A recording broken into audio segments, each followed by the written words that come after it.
Hello my darlings, and welcome back to another episode of Read OMC. Today we are going to be starting a new chapter book called Hope Was Here. This is one of my favorite books of all time. As you can see, I have had my copy for many years. It's almost falling apart, and I'm very excited to read it to you. So here we go, Hope Was Here by Joan Bauer, Chapter 1.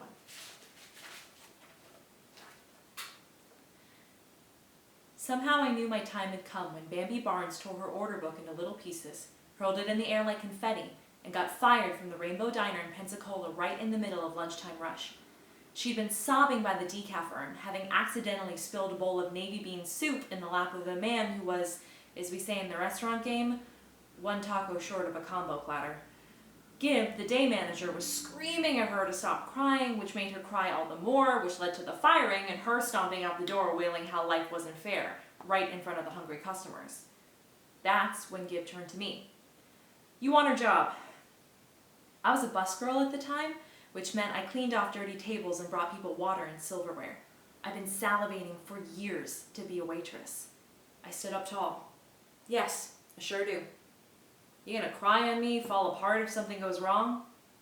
And I saw right then, if you're gonna cut the mustard in food service, you better know how to handle turmoil. Straightened my shoulders, did my best to look like flint. "I'm the toughest female you've ever seen," I assured him. "You're hired then. Take the counter." It was my 14th birthday, and I took to waitressing like a hungry trucker tackles a T-bone. That job was the biggest birthday present I'd ever gotten, next to getting my name changed legally when I was 12. I've had 3 waitressing jobs over the last 2.5 years, slung hash from Pensacola to Brooklyn, made money that most teenagers only dream about. Brooklyn was the best place yet. And now I've got to leave. "You ready?" My Aunt Addie asked me the question. We were standing by the boarded up windows of what had once been the greatest diner in Brooklyn. The blue box was shut up like a tomb. You couldn't see the green vinyl booths by the window or the big oval counter that sat in the middle of the place like the center ring in a circus. There weren't any whiffs of stuffed pork tenderloin with apricots or country meatloaf with garlic mashed potatoes or Addie's famous cinnamon ice cream dripping down that deep dish apple pie of hers with crust so buttery it would bring cab drivers to their knees in pure reverence. Anyone from Brooklyn knows cab drivers don't bow the knee for much. The sign wasn't lit up like it had been for those sweet 18 months that Addie had been chief cook and part owner with Gleason Beale, slime scourge of the earth.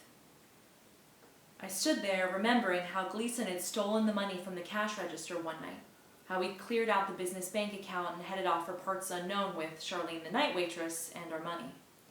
We limped by for a few months on what we made daily, but when the furnace died, $10,000, and the roof started leaking, $4,000, and the monthly bills came due, we were toast. Addie had to close the place down before the bill collectors did. Bill collectors are like cheap tippers. They always leave bad feelings behind.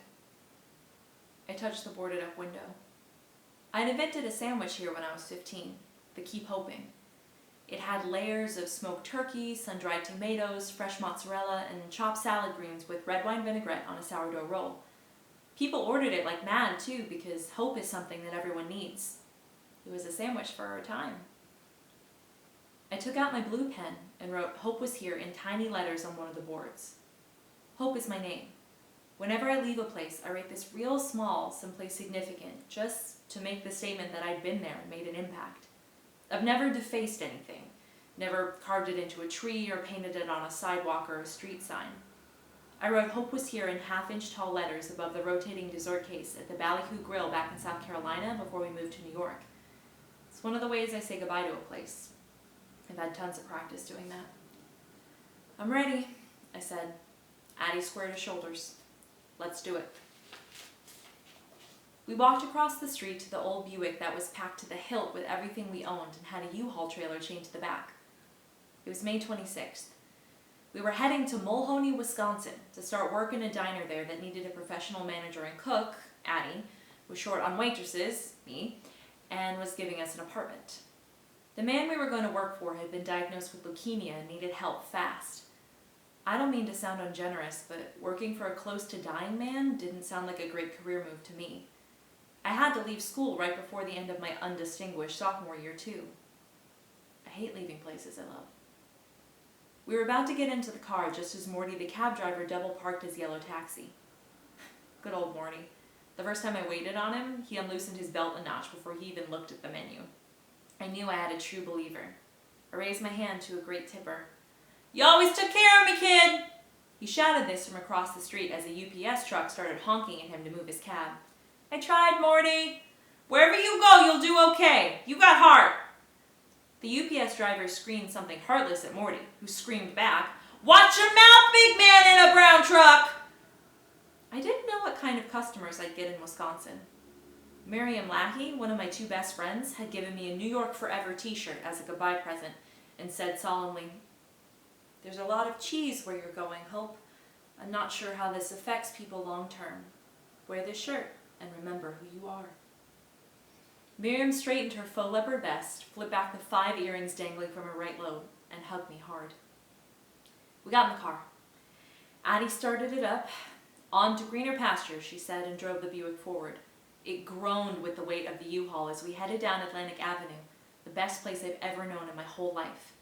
She grabbed my hand and gave it a squeeze. Addie never promised that life would be easy, but she did promise that if I hung with her, the food would be good. Believe me when I tell you, I know all about survival. I was born too early and much too small, 2 pounds and 5 ounces. For the first month of my life, I kept gasping for air like I couldn't get the hang of breathing. I couldn't eat either, couldn't suck a bottle. The doctors didn't think I would make it. Shows what they know.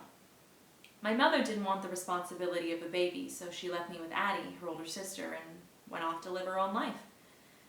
I've seen her exactly 3 times since I was born, when she visited on my 5th, 8th, and 13th birthdays. Each time, she talked about being a waitress.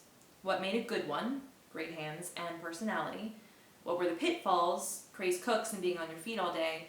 What was the biggest tip she ever got, $300 from a plumber who had just won the instant lottery. Each time she told me, "Hun, leaving you with Addie was the best thing I could have done for you. You need constance in your life." She had a different hair color every time she said it. Addie's been my #1 constant. She stood by me in the hospital at my little oxygen tent telling me to come on and get strong. The doctors told her to give up, but giving up isn't Addie's way. She'd wanted a baby all her life, and after 3 miscarriages and her no-good husband Malcolm deserting her for that thin-lipped dental hygienist, I was her last chance at motherhood. So I guess I pulled through because somehow I knew Addie needed me. Because of this, I don't buy into traditional roles. My favorite book when I was little had pictures of baby animals like foxes and lambs and ducklings who were being raised by other animals like dogs, geese, and wolves. Addie said it was our story. But my mom, Dina, left me with 2 things. One I kept, her gift of waitressing. The other I threw away. The name she gave me at birth, which I swear was Tulip. How a person can look at a 2-pound baby all wired up in a hospital box and think, Tulip, is beyond me.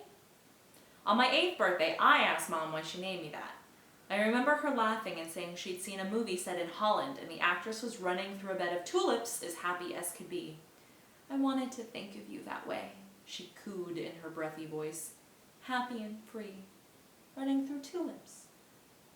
My good friend Lourdes, who has her own name challenge, said it could have been worse. That movie actress could have been running through a field of poison ivy or snapdragons. It took me 12 years to break free of the curse. Kids teasing me, shuddering when the teacher called on me in class. By the time I was 14, I'd been to 6 different schools and lived in 5 states, because although Addie was a great cook, the restaurants she worked for kept going belly up. I know firsthand about change and adaptability.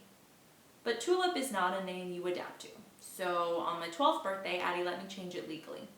She made me think hard about what I wanted to be called, got a book of names with their definitions that we poured through. And when we came to Hope, I knew I'd found it. I think hope is just about the best thing a person can have. Addie said I had to think doubly hard about a name like Hope because it's a lot to live up to. People expect things from Hopes that they don't expect from Patties and Lisas and Danielles. People expect Hopes to be cheerful and positive. So I wrote out the name on a 3x5 card and carried it around with me for a month. Hope Yancey. At the end of the month, Addie asked, "You think you're up to carrying that name?" I said I was. "Okay, Hope Yancey, let's make it official." I got all dressed up, and Addie and I took the bus to the courthouse in downtown St. Louis, where we were living at the time. The clerk who processed my papers at the courthouse said if anyone deserved the name Hope, it was me. I made her hopeful just standing there. I wasn't feeling too hopeful at the moment. Addie was flying on the interstate to Wisconsin, the land of lactose. I stared out the window as the Buick roared west to whatever. All right, my doves, that's the end of chapter 1. I will see you tomorrow for chapter 2. Love you.